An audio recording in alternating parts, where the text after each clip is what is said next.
Hello, Pastor Colette again. I'm back wanting to talk some more about the man on three dimensions. And recently, I started a series entitled "The Battleground of of Your Mind." And I found that even in a short series, I couldn't cover the topic. So the other day, I did another snippet. Now I'm going to try to do some shorts.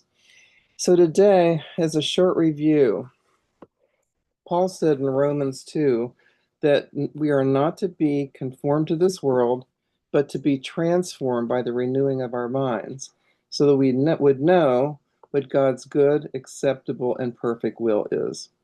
So, how do we do that? James 1:21 says that we are to put aside all superfluity of naughtiness and receive with meekness the engrafted word that is able to save our souls.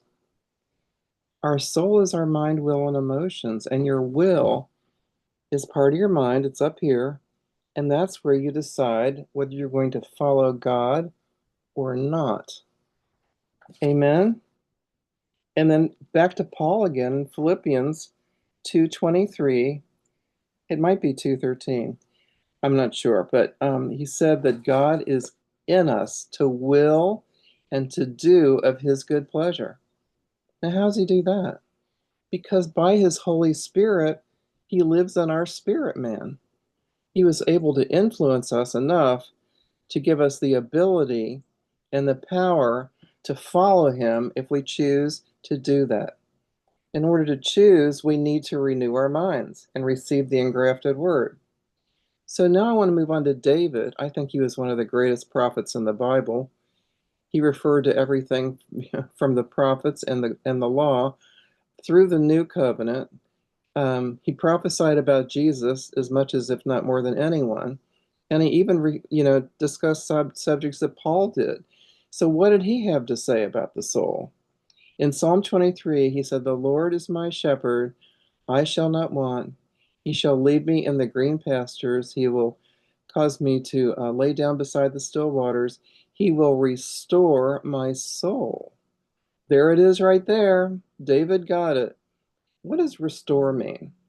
Something that has been allowed to go to poor condition, um, is being worked on and brought up to a renewed condition that's as good as, but in the case of a born again person, is better than your soul was before. It says right there, our good shepherd's going to restore our soul. So thank God for that. There's a lot of hope here. It's not all dependent on us, but we do have a part to play. Everything that happens in our lives and on our ministries is a manward side and a Godward side. Amen. So there's things that you need to do. Everything is by grace through faith.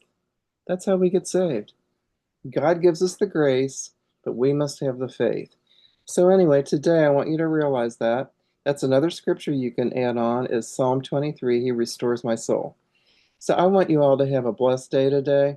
I hope these messages are helping. I'm trying to add more fuel to the fire so that you realize what's going on with your three dimensions of man and what an important part your spirit has to play also.